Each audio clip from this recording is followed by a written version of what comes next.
see it. There it is. Okay, this feels so common whenever it's not banned on red side like you're talking about. Blue just says, okay, Annie, fine. Yeah, it's a very common pick in first pick. Yeah, super strong, super flexible. For TSM side, though, okay, what are we looking at for them to try and snap up here in exchange? A lot of bottom lanes available. Wow, The Jinx got, after those recent buffs, Jinx is really taken off in priority. Yeah, I think Jinx is giga broken, honestly. You just play tank top lane, and you just play Jinx, and Jinx just out damages every hyper carry in the game pretty much. So I like the Jinx pick from TSM. You know, good draft. They're trying to win. That's what I like to see. Yeah. Gotta put all eggs in the basket. The insta thresh too to pair with it to try and give it a little bit of extra safety down there too. Looks like it'll just be the classic trade here though. Prince on Zeri has been pretty scary so far, at least on stage in the LCS. And I mean, Prince was a huge win con, a massive advantage that FlyQuest seemed to have over most other teams in the LCS. But with their recent slump, teams have started targeting him. It's like, okay, we know this guy's a win con. Let's beat him up early. Let's focus some pressure down there in bottom. And it's going to be the Vi here for FlyQuest on Spica's jungle pick. Something interesting here is actually, like, usually Gragas is picked pretty early in draft, and right now Gragas is just pretty much ignored.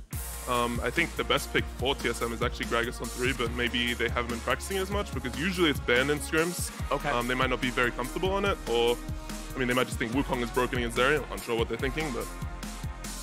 Does your focus on comfort picks and familiarity go up when the stakes are higher like this? Definitely. I think if you're not comfortable with a certain champion, you honestly shouldn't play it, because what happens in these stage games, you get nervous. If you're playing a champion you're not comfortable on, you're just going to miss every angle. It's just not going to be a good pick, honestly. All right, let's whittle down on those solo lanes then. Oop. Annie, of course, is still flexible right now. Not picking up mid or support to try and give away anything. This extra scaling off the table. Yeah, no Aurelion Soul next to a Jinx. They don't want to deal with the 40-minute guaranteed win. So they split their bans here with Ahri for mid lane and then Lulu to cover whether they flex it or not, and try and get the Zeri Lulu in exchange. I think the Lulu ban honestly sort of just forces Annie to go support. I don't think there's any other really good pairing with Zeri here that they could pick. So I think it's very likely that FlyQuest will just blind pick mid lane here for 5. It's possible TSM also just picks mid on 4. I'm unsure what they're going to look for. Maybe something like Syndra. I'm not really sure if Maple has been playing it a lot. Obviously, Azir got nerfed really hard, so Maple sort of just stopped playing Azir. They just picked Ksante. So Impact doesn't actually play Fiora, which I think is one of the better matchups. He does like to play Gwen, though, so I wouldn't be surprised if he picks a Gwen here and they just play a mage mid. Which one of those matchups do you personally think is more difficult for Ksante to deal with? I think the laning phase of Fiora is a lot harder for Ksante to deal with, but Gwen is the champion that can be a lot more useful in Fiora in teamfights, depending on the comp, just because the W and the ulti can be a lot better in teamfights. Jax is also not bad because Wukong is obviously really bad against Jax. Yeah, I feel like we had this big wave of everyone all over Jax at the beginning of that split, and it died down so quickly. Yeah, it was actually kind of interesting because the nerfs actually weren't that bad. But now that LPL is still picking it a lot, I do think a lot of these teams get a lot of inspiration from LPL, so Jax is just blind picked over there. Whoa. Ooh, Heimerdinger. Heimerdinger, Okay, you were saying. technically still could flex. That's not happening. I'm so sorry. Buy some of this, come on now. They are not flexing this happening in mid lane. Nobody's buying that. Okay, so it'll be Annie most likely mid, and then the Heimerdinger support down there with the Zeri. So they did nerf the Heimerdinger turrets too. They're a lot easier to kill now. I want to see about the Zeri Heimer push, if they're actually able to get it, because Jinx is actually no joke down there now. So with the Syndra locked in as the final pick for TSM, which comp do you like better, Fudge? Like, if you get to see both of these, which one would you rather be playing? I think I'd rather be red side, just because I think Ksante and Wukong can solo a very long time on front line, while Vi tries to kill their backline. And I think the Jinx and Syndra just do a lot more damage from a higher range against their comp. However, if FlyQuest do have control of the early game and they get control of those objectives, it's pretty easy for Vi to find good flanks and get pretty good engages on their backline. Against C9, or will TSM have what it takes to hand them another loss? TSM! TSM! Why did we stop, guys? You gotta build them up, keep going. You gotta get some first blood momentum going here. Yeah, usually it's Heimerdinger, you want to get bot lane control level 1 just because his turrets can be a lot more impactful. Yeah. So I like TSM coming here. I'm not actually sure if TSM win this, if it was 5v5, but it's good that now Heimerdinger is not actually getting control of the bushes. They're gonna take the dub. They killed one turret. So worth pointing out, we saw yesterday some press the attack Vi. The Azael found the stats for it. It's like 8% global play rate on that rune. Pretty rare compared to the Conqueror or the Aftershock, but Spica's going to be using that as his rune on the Vi this game, so just a slight deviation there to point out, but everything else is pretty stock standard. Cleanse on both AD carries here as well with all the CC. Yeah, to me, I definitely don't like it, but I can see why it's kind of adapted for pro play. It's just going full team play, because you're going to provide your team with the extra little bit of amp damage. For solo queue, you should be taking hella blades. You should not be amping for your team. It actually looks like Jax is trying to invade level 1 here. This is a very normal strat on Jax because he's a lot strong level 1. He doesn't have lethal tempo though, so the level 1 isn't as impactful to like punish the Ksante when he's walking back to lane. He might actually look to his proxy, like go behind the minions here and just like keep trading on Ksante, try to deny some minion XP maybe. Yeah, let's see if we can click on Ksante. Thank you, observers. See if it can deny. He's going to get a good trade at least. He won't deny any XP. Yeah, he runs into range. It's still pretty good for him, honestly. That's a lot of health, yeah. Potions worth of HP, chunked out here nice and early. Down in bottom lane, two hyper scaling AD carries as the game goes on. We already touched on Jinx's range a little bit, one of the edges she'll have over Zeri, but Zeri also has the advantage of being Zeri. So later on in the game, there's always that scary possibility of the pentakill popping up. It's also Prince. He's very good. Ooh, I want to call out too. This is the quickest level 3 if you want to do a super early gank bot, is Red Raptor's Gromp. So that's a possibility for Bugi. He doesn't have to go for it. The other thing about that route is that you're not trapped into level 3 ganking bot, but that is the quickest way to accomplish it if you want to. And so Wukong here does get his level 3 off his Gromp. Since Prince was able to get bottom push, they move up, they get their ward in river. He decides against it. Something he might have also been scared of is if he does all 3 topside camps, maybe Vi can invade him because of the bot lane push. Not really sure. Looks like the bot lane trade's actually going pretty well for FlyQuest. Yeah, Chime looked like he wanted to use the Flay to remove the minion and then immediately death sentence for the surprise, but unfortunately the minion lived with 4 or 5 HP, so just ends up finding that instead. Bugi is not going to go for the rush gank bottom, instead just opting into fully clearing out that blue quadrant of his jungle like we were talking about. You can see Spica doing the same thing on the mirrored part of the map there on his own side. Top side is still being totally dominated by Impact here in the trades. We saw how low Hauntzer got taken. He's gone through his potions to keep himself there in the lane, and Bugi's returning to bot lane now. Also another thing with top lane right now is he has no potions, so Jax having potion advantage, he should look to bounce the wave and try to gank him with Vi being on top side and Wukong being on bot side, so hopefully FlyQuest do not die to this gank. Actually, I hope they do, but they shouldn't die to this gank because it's really hard to gank here as Wukong. I'm not really sure what he's looking for. Intellectually, I would like them to not die to it. Personally, however, I would like them to. This ward, this is my favorite top laner ward. Good job, Impact there. Moves up on his big push wave that you were talking about. While Hauntzer's trapped CSing minions, he gets the ward onto the Krugs. He sees, hey, Krugs have not been done. Spica, however, can just clean them up right in time before Bugi arrives. And this is also something very important for top lane right here. The wave is bouncing and he clears his ward instantly, so now Ksante is just going to be scared that Vi could be hit the entire time. So he will likely need his jungler to push out here, or he will just base TP back and lose a lot of minions. So this is a very good play by FlyQuest, getting Krugs and denying the ward in top lane. Impact did drop a decent amount of CS while he was aggressively pushing, so he actually didn't even acquire too much of a CS lead there, pushing Hauntzer under the turret. There is a very big wave, so it's likely he's going to get about a 10 CS lead, I would say, on this bounce. He actually doesn't thin the wave enough here, so Ksante can probably crash solo here. Can't really stop him. Yeah, looks like they'll be okay. How much do you typically want to thin the wave by? I mean, you want to keep at least like 3 range minions usually, just because that still allows it to push into you, but it's not enough to the point where they can just fight you in the wave and it's too much minion damage. Well, Impact will farm all of these up if he gets the remaining 3 last Beautiful 2 here. CS. Yep, there it is. And he's +9, right where Fudge said he would be. I was like, I'll leave it off. We round up. We round up. Right where he said he would be. Right where he said he would be. It actually looks like TSM's getting first dragon. This is actually huge. Yeah. 5 minutes in, they're already starting this up. Not taking it super fast because, of course, you know, very early take means it's going to take slightly longer. Vicla and Eyla thinking about going down, but TSM find Vicla. They force the flash as he has to retreat. The Annie taking some damage there, but now Spica and Prince are ready to reinforce. FlyQuest forced them off of the objective. TY for leash. It's a FlyQuest Drake 5 minutes and 45 seconds in. Yeah, that's really huge for them as well, because it's just like, I mean, I guess Annie has no flash now, so you could look for ganks on mid lane at level 6 with Wukong. But getting the first dragon is very, very important for FlyQuest. They have to get ahead, in my opinion, in this comp to win late game. So, oh, what is happening? A little bit of lamppost combat. Hauntzer, unfortunately, not level 6 compared to Impact, so he knows he cannot take a full-on fight, just has to retreat away from that. Something important here to mention is that Ksante actually has TP advantage. So during the Herald timing, if he looks to trade top here, he uses both of Jax's potions, and then he gets him to low HP, TP's back. He actually has a lot better tempo for the Herald, and maybe they will actually be able to get the Herald off of this, but it just depends on how the trades go. Vicla just going to look for the potential opportunity of a roam towards top side, but takes the blast cone back over the wall. Impact getting some very, very solid turret damage here. Almost the second plate after these ranged minions get done attacking, but not quite there. There's your favorite topside ward again, as Impact will keep an eye on those Krugs. My favorite top laner, Impact. Of course, Hauntzer is Fudge's favorite top laner right now. Go Hauntzer, biggest fan, of course. You always believed in him, right? Be careful what you say. Nah, he is very, very good at playing for his team. Oh. So, he's so, Spica's waiting on Bugi.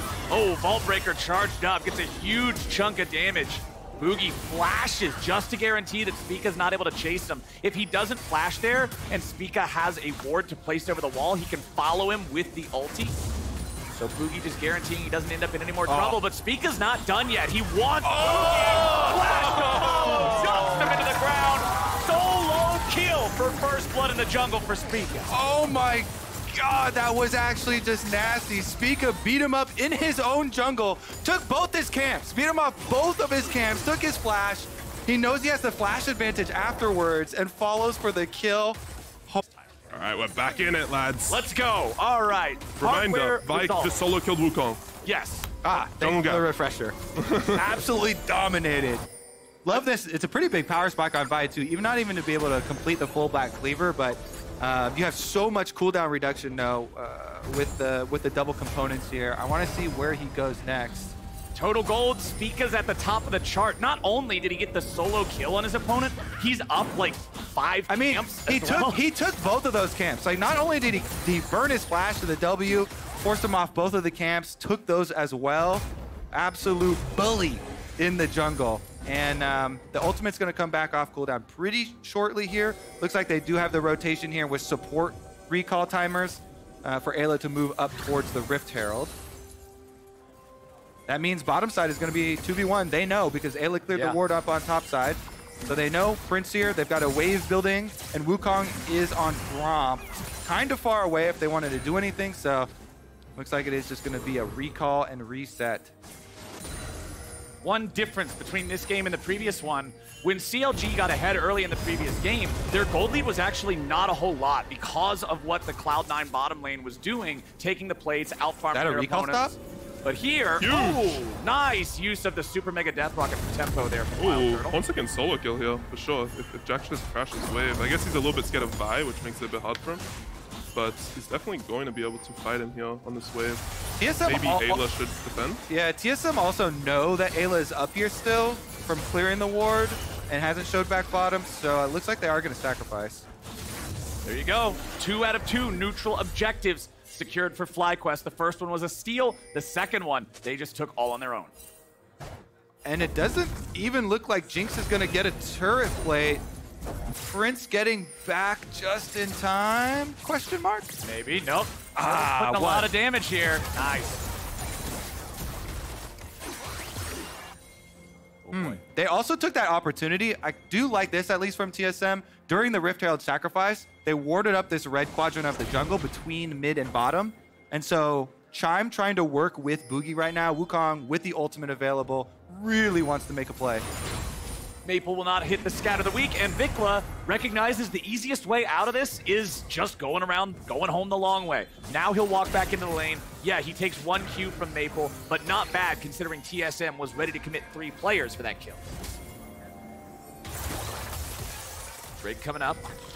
FlyQuest has control over the bottom side river this time. Remember last time it was TSM setting it up, but FlyQuest forced them off. They used the flash from Vicla as the trade, and they secured the objective. But now let's see if TSM wants to contest this or if FlyQuest can just take it for free. Spica still much stronger. Black Cleaver versus Caulfield's Warhammer in jungler inventory. Yeah, I think it's semi-suicidal if TSM actually contested, because FlyQuest had mid push and bottom push off the Heimerdinger, and Vi is massively ahead. So it would be it would take some big outplays, let's say, to be able to win that dragon fight. Impact on the top side though. Impact having to jump back to the minion. Hauntzer is a brick wall, and he is ready to shove this wave all the way up. Impact does have TP, so he can just return to base and then rejoin up here. Hauntzer's very Hauntzer decent might look to solo kill here. with the TP cooldowns. Yeah, let's see if he can do it. We've seen this so many times on Ksante. I'm sure you've played this so many times on Ksante. If you can hit one of those knockbacks and follow it up with the other two, you're feeling great. Yeah, exactly. You just W him next to the wall, ulti him over the wall, and he's just like way farther away from his tower. The game state honestly is looking pretty good for FlyQuest right now. I think it's really hard for TSM to fight really any objective just because Vi's so far ahead, and Jax is also now just going to beat Ksante for pretty much the rest of the game, honestly. So as someone who is clearly non-biased and doesn't have either one of the teams that you want to win this game, if you're TSM, you know, you're down early on here, your opponents are controlling the neutral objectives 3 for 3, how would you want to play this out from here to make sure that this doesn't keep slipping away from you? I mean, realistically, you just have to play around your vision. You have to look for picks with Syndra QE, Wukong ult, Thresh hook, and you can't really 5v5 it at objectives at this point of the game, but yeah. Spica's got that timer from Red Buff, remember, from last time around. Yep. I'm sure Bugi remembers, so TSM know. FlyQuest took the red, they've got the guaranteed timer. They make a topside move with Vicla's roam timer on the Annie. Oh, Chime goes in, he hooks the turret, plays the players right back in. Turtle's taking some damage. Bugi wants to go in after Eyla, finds the Cyclone and the Super Mega Death Rocket from Turtle, puts the money on the right man. TSM bring their jungler down and find their first kill of the game. Beautiful gameplay from TSM, that's what I like to see. I think Wukong definitely is gonna be very happy to look bot lane again actually now, because now Heimerdinger has no flash, he can't really play aggressively. Maybe Jinx Thresh can actually get prio on majority of the waves. Yeah, Hauntzer might be in for some pain here because that turret will get one shot by the Herald, so Hauntzer's got to get out of there. Herald summoned up, Demolish proc plus the charge should be all she wrote. There it goes, first turret over to FlyQuest. I do love that choice from Bugi though. You know, if you're a jungler and you're behind 1v1 with enemy jungle, you tell your other side of the map, hey, he's stealing my second red buff, or my third red buff here. Guess what? You're on your own. I'm out of here. I gotta make a play on the opposite side of the map. They're actually gonna look for Impact here. I think they can, oh, he could have played way more aggressively on that time. I think Impact might have actually been forced to at least flash there, but still walking up. This is really aggressive from Impact. No ulti for Bugi, remember. He can't use the Cyclone. Impact now being ganked by a third man. This has to be death for the Jax. Bugi doesn't want to be targeted and bursted down. He doesn't want to trade this. There's no way. There's no way. That is fully illegal. Impact just walks away from 3. And look what happens when you absorb 3 members up to the other side of the map. The Zeri. No way! He drank the potion. He drank his potion in time. It saved him with 20 HP. I love how he drops a distraction panic ward too. Like it's gonna distract the minions in a way or something. Good vision. It does not do that, by the way. Wow. Moly. Okay, well, so still though, on the other side of the map, since 3 members went after Impact, they made a power play. This is the beginning of the bottom side initiation. So hooks onto the tower, still gets in range for the play. Yeah, I think here FlyQuest bot lane just sort of misplayed, especially Eyla. Like when your Vi's taking the enemy red buff, it's very clear he's not showing. He's going to be looking bot lane. They should be playing way more defensively. And then Impact. Okay, so they wait fully till Chime comes. I just don't like this ulti from Ksante. I think if he just waits for Jax to use E and then ults, it's a lot better. You can just follow with the flash if you're on top of them. But very well played by Impact as well, honestly. And here's another look at this. Flash away from Turtle. Turtle snipes. I mean, honestly, really good skill shots from Turtle. He hits the zap into ultimate. 5 HP. The lowest he got was 5 HP from the minion autos. Spica makes the dive. Turtle was the guy on TSM that actually had a little bit of money, but Spica just beats him up and takes it. As a 4,000 gold lead for FlyQuest with Maple's death. And Spica's flashing his own old TSM icon at them as he takes down his former organization 2-0 now, and absolute domination. Fantastic banter from Spica as per usual. Maple just should not be sitting next to the wall when Annie is clearly there. I'm not really sure what he was doing, but Impact's just going to solo Herald. It's pretty good for Jax to have a lot of side lane pressure now with him taking the Herald.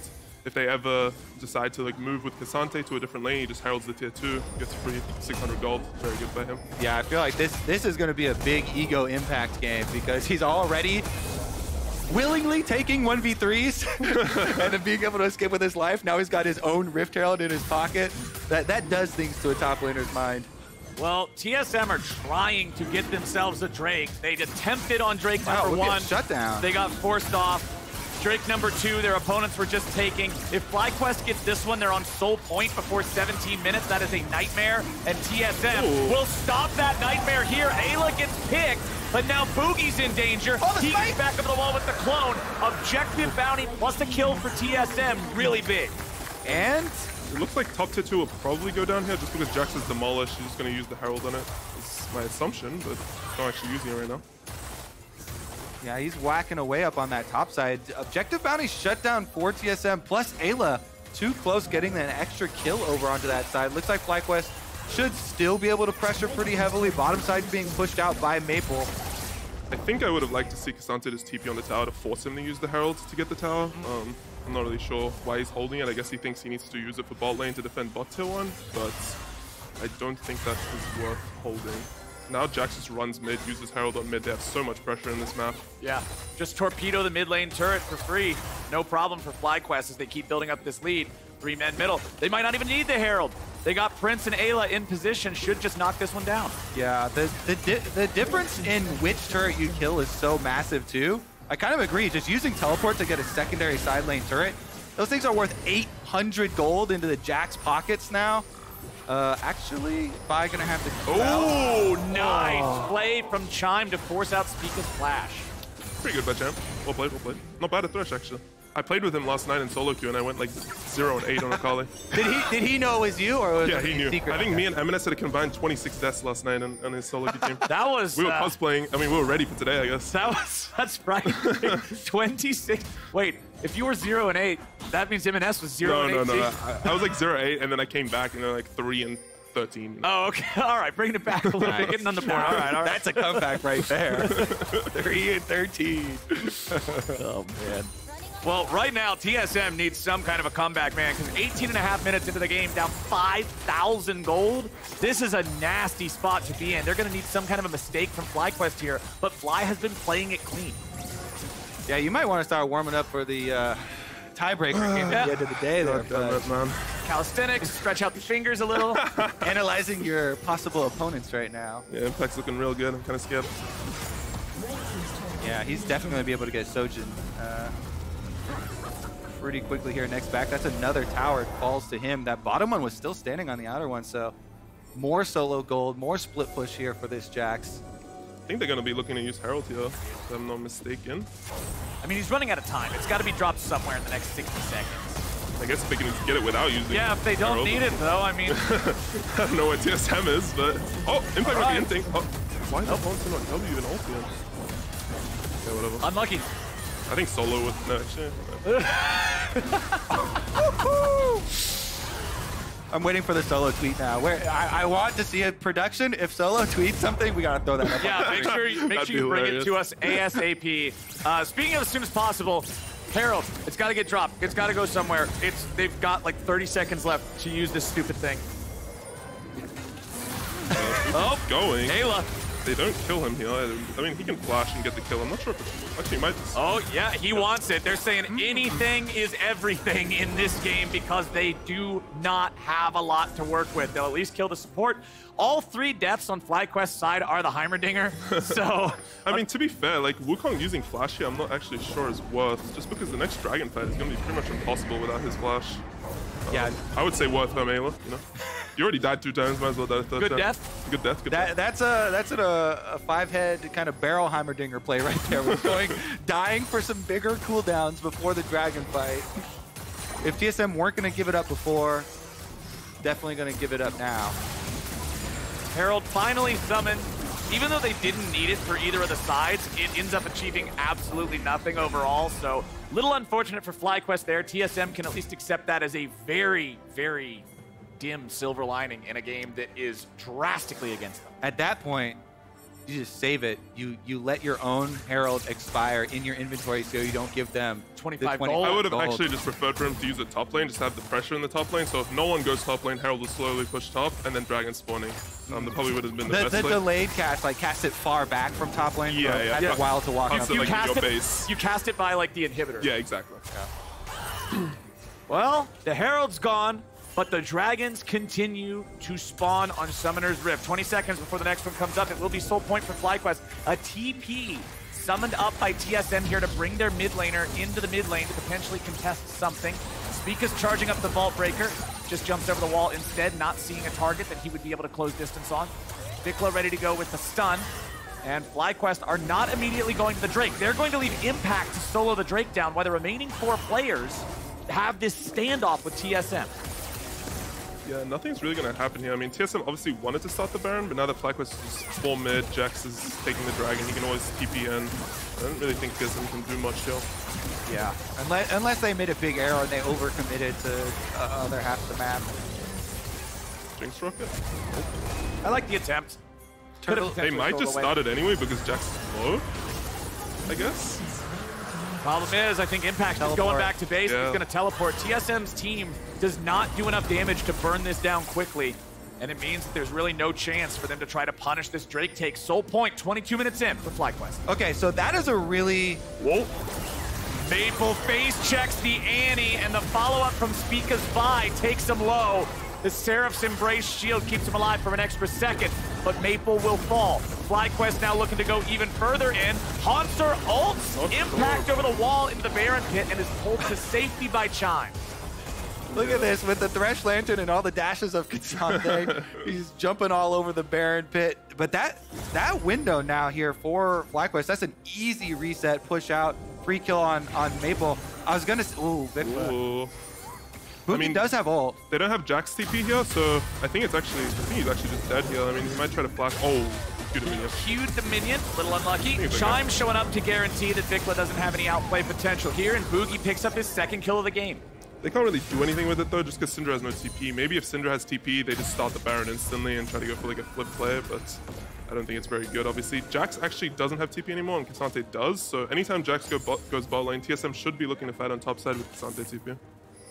Jax has entered Earth mode as well with the Spear of Shojin being completed. This will be very problematic. I feel like you have to send a minimum of 3 guys after him to kill him now. Otherwise, he's just going to be able to outplay with the incredibly low cooldowns on the leap strike and the counter strike. Yeah, exactly. I mean, he can't really hit the tower in front of Kasante's face, but he can just get pushed on like the tier 2 wave and then just run into the jungle, take all their camps. That's what I think he should be doing. Yeah, FlyQuest, they're just going to clear out all the vision around Baron, let Jax do his split push thing, slowly take over the more and more territory with that Fog of War, make TSM come to you, look for your pick. You've got Vi, you've got Annie. They've got pretty quick turn here as far as picking anyone off. Chime going to go in for the safe warding strategy though, Lantern into ward here on the backside, and Bugi goes to follow it up with the inside vision. Jax, I like that ward from Impact though, trying to get the split push lane open for himself. Maybe he does even go up and try and get a Demolish proc or something. I mean, realistically, he can use E and try to get Demolish proc. It could be a little bit risky if you don't see everyone, but if your teammates are threatening Baron and you see Syndra or you see Jinx, I think it should be safe. 5 pick. Spica's over the wall, hanging out in the brush, punches Bugi, just like back in the day at the start of the game for the red buff. This time, Bugi not in danger of immediately dying from it, but FlyQuest are doing everything they can to control the vision here in the red side jungle of TSM. And TSM even call Hauntzer over. You know, he rotates from bottom side. That allows Impact to push up the wave. Impact's got timing window now to get a proc off. Yeah, he's going to take half the tower here, and pretty rough. I'm not really sure why Ksante decided to run mid, but pretty good for Impact. Yeah, maybe TSM calls right there where, hey, we are picked. Vi punch me, help! Oh. Nice, Vicla going for the big engage on Maple. Spica with the follow-up from downtown, and Maple's out of there. Bottom lane, Impact continuing to terrorize Hauntzer as he's taken the tier 2. He's pushed up to the tier 3, and the rest of his team now sees the green light to start up the Baron. Spica and Prince are going to duo it, while Eyla and Vicla keep TSM away.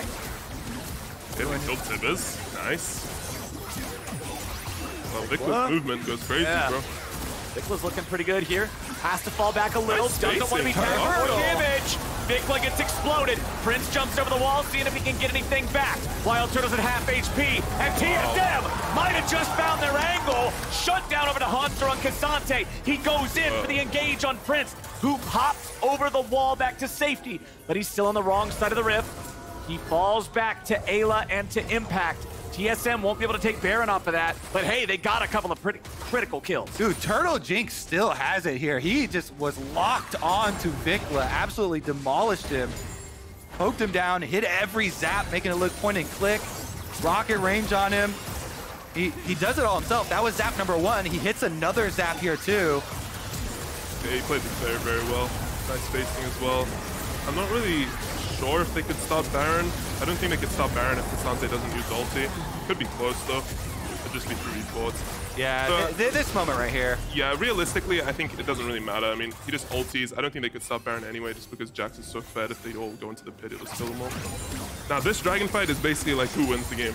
Okay, because I'm pretty sure TSM is going to fight to the death, but FlyQuest has positioned really good flanks on Jax. TSM only need 10 seconds for a Wukong ultimate. I think they easily will be able to wait that 10 seconds. Bugi looking for a flank. He does not want anything to do with Impact, though. Yeah, TSM's going to try to go through bot side of the map, but Jax will still have a really, really good flank on Jinx and Syndra. Both have no flash. This is a very good position for Impact. He showed on the minions. They know he's here. FlyQuest slowly whittling away at the Drake. Well, Jax actually gave position because he went back around, so maybe they can walk in now on the carries. Not really sure why, but Bugi's coming. He wants the W in. Yeah, FlyQuest is taking their time with this. They don't want to flip it. They just want to go for the fight instead. Bugi's in the back line, finding Cyclone on multiple targets, but is it enough? He's not doing any real damage.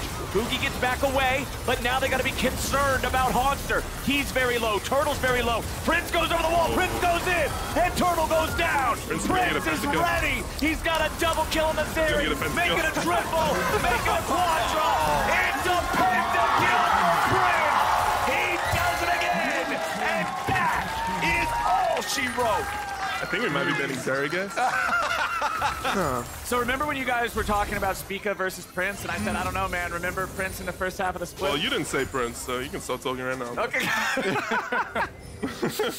Hey, Spica solo killed Bugi level 5 to 6 at his red. Remember that? That is true. All right, he broke open the game. To me, honestly, that's more impressive than a Zeri Penta. Zeri Pentas are he was set up. He played well, but like, come on. Spica carried this game. This is some incredible cope. But we do have a pretty incredible team fight coming out from FlyQuest. They took the dragon slow and steady. They end up securing the soul after. Prince went from 1 kill to 6 in a single fight, and the gold lead is 11K. He finished with BT after that. Guess what? Zeri's got 3,000 HP now on live. Here's another look at it from Prince's point of view. And I guess the critical, you want to give him credit moment is that going in with Impact for the full chase down, but Fudge started calling it as soon as he saw Prince take the wall slide. Yeah, I mean, he has both sums. Everybody's low. He has double sums. Jax just flashes in with him. Yeah. Pretty good. Pretty clean team fight from FlyQuest. FlyQuest is... Oh, not just a Bloodthirster, by the way. A Bloodthirster and a QSS. Prince did more than everybody else in his team put together in terms of damage, and Turtle had a donut. The Jinx was never able to contribute to the team fight at all. Yeah, I mean, realistically, though, to give like WildTurtle some... I mean, he couldn't really auto-attack. The position of the team fight is just impossible for TSM to win. Like, even if he auto-attacks twice, he does 300 damage, nothing changes in the fight. So. Well, now TSM is faced with a nearly impossible situation. Vicla's taken down to nearly nothing, but he has the stasis to just bait him into a bad fight. Spica goes after Maple. Impact is soloing out Hauntzer. The Syndra tries to get away, but it won't happen. A double kill back over to Prince. They won't be able to secure another Penta this time, but they don't need it. It's a 5v3. They've got more health. They've got more gold. They've got more minions. They've got everything they need. And FlyQuest will absolutely crush TSM and secure themselves a tiebreaker for first place. All right, Fudge, there's your bonus. So, step number one, what we learned, we're banning Zeri. Don't let Prince have that. We might be banning Zeri. We'll see about that. Yeah, the Zeri seemed a little bit of an issue there later on. How you feeling about Berserker could run the Draven into it again? I mean, I think that, you know, if we don't play like we did last game, we'll still win. But we might play like we did last game, you never know. So it's going to be a close match. I mean, they're really good, obviously, but I think we also have shown to be really good. Well, Fudge, thank you so much for joining us here on the cast for this game. But now your next task is the post-game interview. Yeah, I don't know what questions I'm going to ask. We're going to have you take your headset off here. I'll unclip it. Go ahead and you can remove that. Head on down to the stage, and we'll join back up with you once everything's ready to go down there. Kobe, you and I